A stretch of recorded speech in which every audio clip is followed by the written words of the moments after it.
I recorded another video just now because I so fucking depressed. I've never been depressed before. I've been depressed. I'm beginning to think maybe I have bipolar disorder. Who knows? I don't know if I ever told you guys this. I recorded a video once on it, but I don't know if I ever uploaded it. And I just feel like uploading it now because it's just like. When I was young, and my father. Oh yeah, I wanted to bring this up because I saw a video yesterday, really interesting. It wasn't talking about personality disorders. It was on physiology, generally brain mechanism.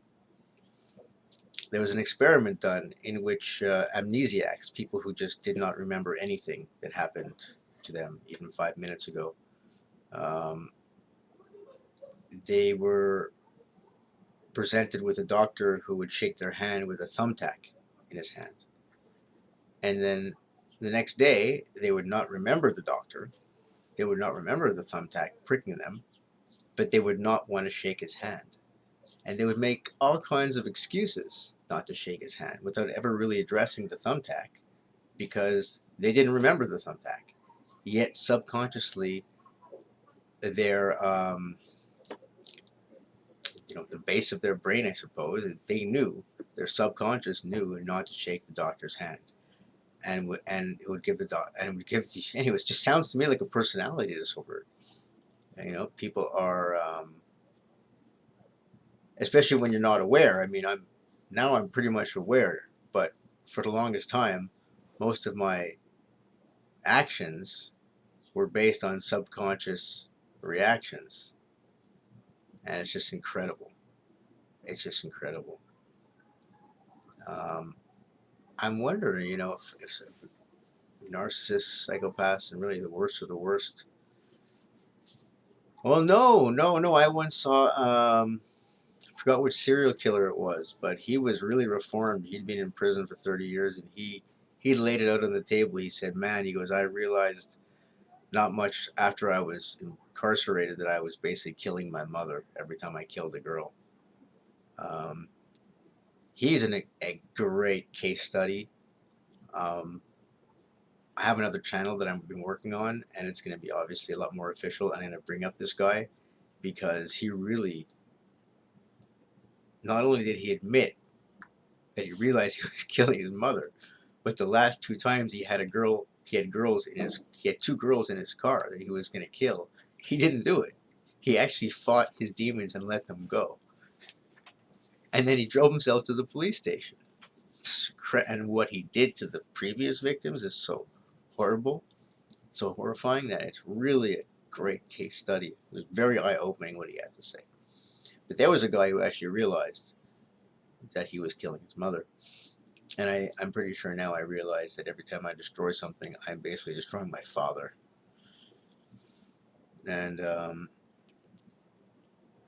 I was just talking about something that I realized a few months ago. It's like, how come I didn't develop into the worst of the worst? I really should have. I really was totally neglected as a child, bullied by my father, sexually abused or assaulted. I wouldn't say abused, I was assaulted.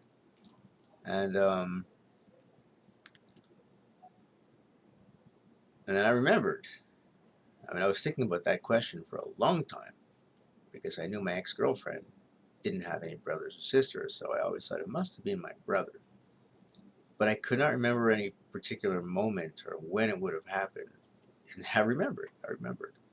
Well, first of all, there was the fact that my brother was the one who brought me back the first time when my father beat me up and told me he was going to kill me and put me in a garbage truck. And then they were laughing at me because I didn't want to come down for dinner. They were making fun of me. My parents said I was on a hunger strike, which is pretty sadly ironic because my mother's sister died of anorexia. I guess she was also on a hunger strike since childhood. So my brother brought me down, but really what it was this. Because my father completely triangulated us since birth. He made us enemies of each other. He didn't want us to communicate for obvious reasons. Molesting my brother. He wants to molest me. He wants to keep us from talking.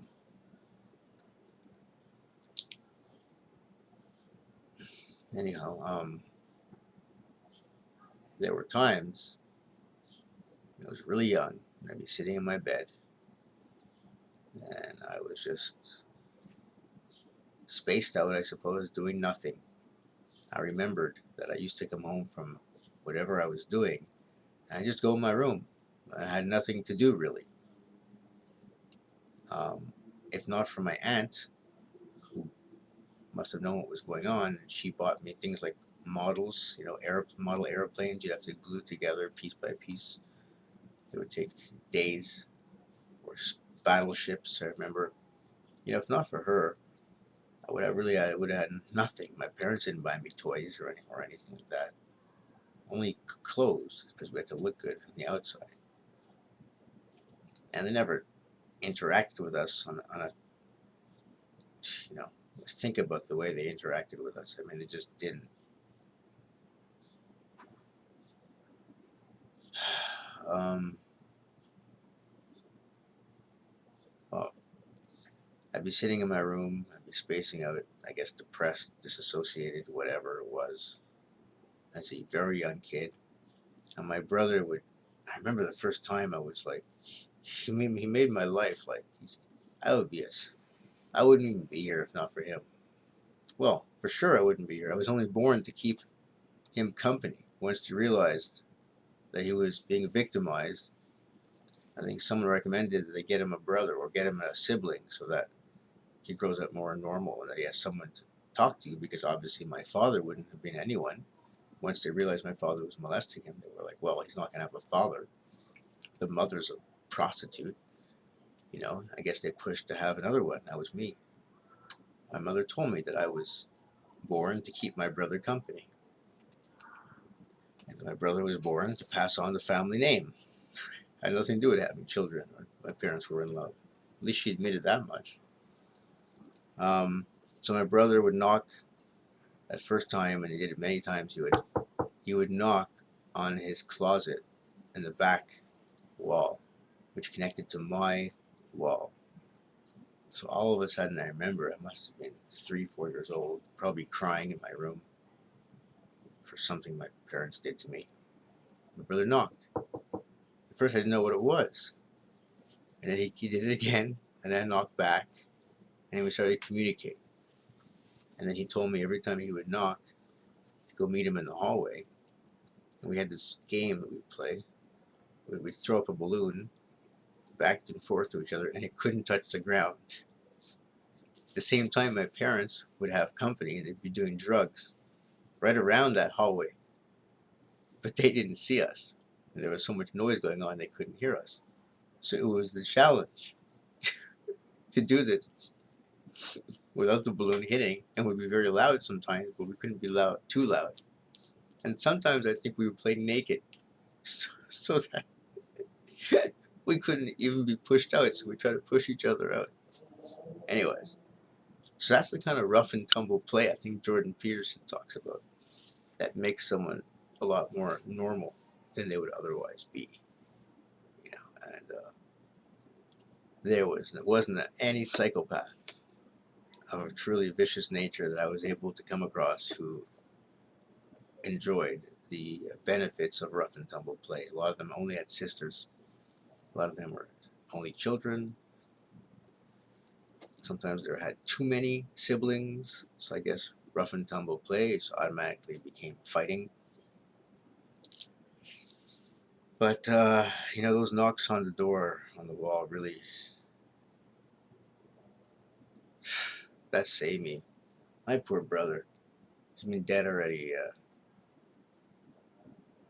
too many years to count, 7 years, and my freaking parents are still out there gallivanting. Ugh, it makes me sick.